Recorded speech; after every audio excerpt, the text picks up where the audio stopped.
Deputy CM Pawan Kalyan మంత్రి నారా లోకేష్ చొరవతో Muscat నుంచి సురక్షితంగా స్వదేశానికి తిరిగి వచ్చిన షహనాజ్ను మంగళగిరిలోని జనసేన కార్యాలయానికి తరలించి వైద్య పరీక్షలు చేశారు. ప్రత్యేక వైద్య పరీక్షలు నిర్వహించిన అనంతరం షహనాజ్ను ఆమె కుటుంబ సభ్యుల చెంతకు చేర్చారు.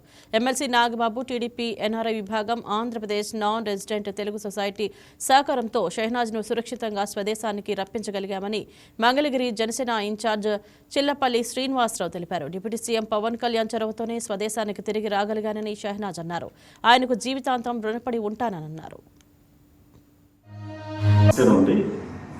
ఏదైతే అమ్మాయి గల్ఫ్ దేశాల్లో ఇరుక్కొని అక్కడ వాళ్ళు ఏదైతే ఏజెన్సీ వాళ్ళు ఉన్నారో వాళ్ళు ఇబ్బంది పెట్టి ఆ అమ్మాయిని కొడత కూడా జరిగింది.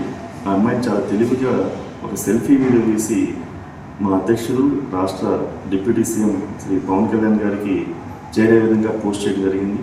ఇమీడియట్లీ మా అధ్యక్షులు పవన్ కళ్యాణ్ గారు స్పందించి ఆ అమ్మాయిని అక్కడ ఉన్న జన సైనికులకి, అలాగే ఎన్ఆర్టీఎస్కి టీం వాళ్ళకి, అలాగే అక్కడ ఉన్న తెలుగుదేశం పార్టీ కార్యకర్తలకు కూడా తెలియజేసి ఆ అమ్మాయిని ఇమీడియట్లీ తీసుకురావాలని చెప్పడంతో ఎంబసీతో పర్సనల్గా పవన్ కళ్యాణ్ గారు ఎంబసీ వాళ్ళతో కూడా మాట్లాడారు. అక్కడ ఎంబసీ వాళ్ళతో కూడా మాట్లాడి ఇమీడియట్లీ ఆ అమ్మాయిని తీసుకురావడం జరిగింది. ఈ రోజున హైదరాబాద్లో దిగిన విధంగా కారు ఏర్పాటు చేసి పవన్ కళ్యాణ్ గారు హైదరాబాద్ నుంచి మంగళగిరి ఆఫీస్కి తీసుకొచ్చి మంగళగిరిలో అమ్మాయికి వైద్య పరీక్షలు ప్రత్యేకంగా చేయించి హెల్త్ అంతా బాగుందా లేదా అని చెప్పి చేసి కొద్దిగా షుగరు, బీపీ అవన్నీ చెక్ చేసి ఇప్పుడు డాక్టర్ గారు కూడా తీసుకొని వచ్చాం.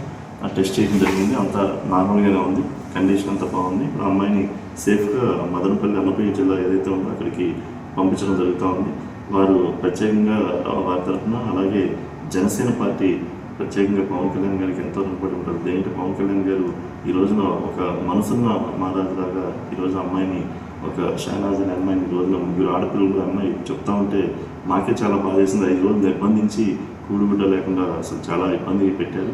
అలాంటి అమ్మాయిని ఈ రోజున ఒక సెల్ఫీ వీడియో తీయగానే వెంటనే స్పందించి పవన్ కళ్యాణ్ గారు అక్కడ ఉన్న జన సైనికులకి, అలాగే ప్రత్యేకంగా ఎంబసీ వాళ్ళతో మాట్లాడే రోజులు తీసుకురావడం జరిగింది. చాలా ధన్యవాదాలు చెప్తా ఉన్నాను. Thank you. ఏదైతే అమ్మాయికి ఆ రోజున ఫోన్ దొరకగానే మన కుటుంబ సభ్యుల కంటే కూడా పవన్ కళ్యాణ్ గారు అయితే మాకు సహాయం చేయగలరు అని చెప్పి వెంటనే పవన్ కళ్యాణ్ గారిని అటెస్ట్ చేస్తూ అమ్మాయి అటెస్ట్ చేస్తూ వీడియో పెట్టింది. దానికి అనుకున్నట్లుగానే పవన్ కళ్యాణ్ గారు కుటుంబ పెద్దగా స్పందించి ఆయన తీసుకురావడం జరిగింది. వారి కుటుంబంతో కూడా పవన్ కళ్యాణ్ గారు రుణపడి ఉంటామని చెప్పి వారు చెప్పడం జరుగుతుంది.